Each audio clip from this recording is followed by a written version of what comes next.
जैसा कि सुधांशु जी ने बताया कि राज्य सरकारों की जिम्मेदारी पहले से ज़्यादा बढ़ी है और जिस तरीके से मजदूर पहुंच रहे हैं और जिस तरीके से लॉकडाउन को खोलने की दिशा में ज़्यादा आग्रह राज्य सरकारों का ही है, क्योंकि जो राज्य सरकारें हैं उनका रेवेन्यू पूरे तरीके से शून्य हो गया है। जो पेट्रोल, चूंकि इस समय कोई सेल नहीं है, कोई डिमांड नहीं है, तो उस पर जो एक्साइज ड्यूटी लगती है वो पूरी तरीके से जीरो हो चुकी है।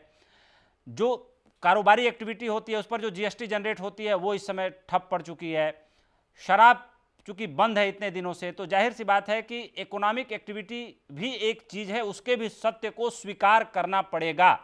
क्योंकि अरविंद केजरीवाल जी ने कल कहा था कि अगर 300 करोड़ रुपए का रेवेन्यू आया है इस महीने में, अगले महीने हम सैलरी भी नहीं दे पाएंगे।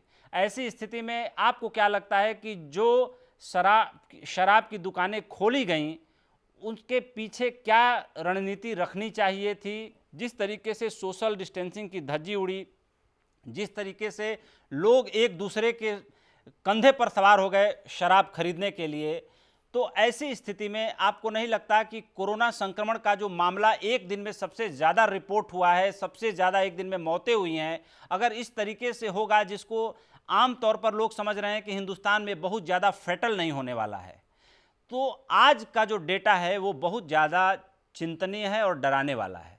ऐसी स्थिति में आप क्या कहना चाहेंगे उन राज्य सरकारों के लिए जो शराब से एक बेहतर आमदनी की उम्मीद लगाकर शराब की दुकानों को खोल बैठे हैं? देखिए उपेंद्र जी, जी, सबसे बड़ी समस्या जानते हैं क्या है?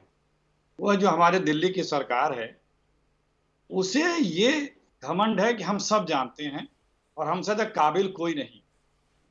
और उसकी जो कार्यशैली है वो सिर्फ इवेंट मैनेजमेंट, उसके आगे कुछ नहीं। तो अभी तक इवेंट मैनेजमेंट पे सब काम चल जा रहा है, लेकिन अब ये बीमारी है, महामारी है, ये इवेंट से नहीं कंट्रोल होने वाली है। तो इवेंट मैनेजमेंट के लोग बीमारी नहीं कंट्रोल कर सकते। मेंटेलिटी, मॉब और चुनाव प्रचार ये सब तो कर सकते हैं, ध्यान बटा सकते हैं, अपना काम राजनीतिक निकाल सकते हैं, लेकिन इवेंट मैनेजमेंट से अर्थ नहीं आ सकता, इवेंट मैनेजमेंट से महामारी से नहीं लड़ा। तो इन लोगों को पहले अपना सोच बदलना होगा, लोगों के सुझाव को लेना होगा। और ये कहते कहते हम लोग को 2 महीने बीत और इन लोगों ने देरी कर दी।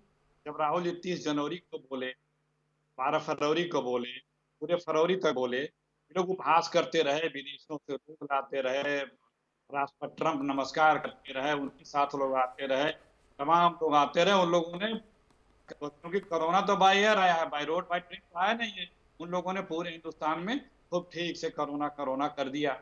और अगर ये वहीं पे शुरुआत में ही इसको काफी चेक किया गया होता तो आज इतनी तेजी से नहीं बढ़ती। उसके बाद आज भी इस सरकार को दूरदृष्टि वाली सरकार नहीं, ये दिहाड़ी की सोच वाली सरकार।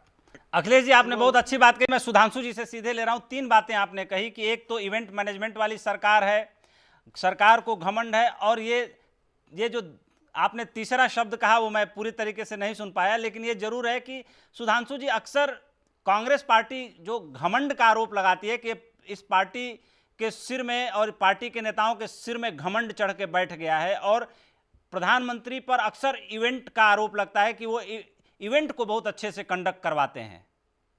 ऐसा आरोप कांग्रेस बार बार क्यों लगाती है? अब देखिए, इस समय कोई राजनीतिक आरोप प्रत्यारोप का विषय नहीं था और मैं उसमें डिटेल में नहीं जाना चाहूंगा, पर एक बात विनम्रता से कहना चाहूंगा कि यदि अखिलेश प्रताप सिंह जी अपनी राष्ट्रीय अध्यक्षा की मातृभूमि इटली के अंदर की स्थिति देख लें, वहां की राजनीतिक दल ने भारी गलती की। आपको पता हो, इटली में एक हर चाइनीज कैंपेन चला था कि चाइनीज लोगों को गले लगाओ। उन्होंने कहा था, I am not a virus, I am a Chinese, I am a human. और इसकी वजह से इटली में तबाही मच गई। मगर चुनौती से कहता हूं, इटली के किसी विरोधी दल के नेता का कोई बयान दिखा दीजिए सरकार के खिलाफ। तो यही कह रहा हूं, पूरे विश्व में हम एक अनोखे विचित्र देश है जहां पर स्वास्थ्य सुरक्षा कर्मियों पे हमले भी हो रहे हैं। दुनिया में कहीं भी विपक्षी दल इस समय सरकार के ऊपर आरोप प्रत्यारोप नहीं कर रहा, सब मिलकर लड़ रहे हैं, मगर हमारे आरोप प्रत्यारोप हो रहा है।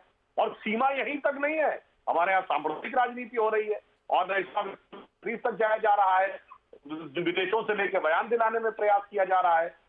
जहां तक ये बात है तो मैं विनम्रता से एक और पूछना चाहूंगा कि जो आज राहुल गांधी जी ने विचार विमर्श किया अभिजीत बनर्जी जी से, तो आप इनसे पूछ लीजिए उन्होंने क्या बोला मुंबई को लेकर, कि ये राज्य सरकार का दायित्व है और ये प्राइमरी राज्य। और दूसरा उन्होंने क्या बोला, आधार के माध्यम से ही डायरेक्ट बेनिफिट ट्रांसफर के शुरू हो सकता है।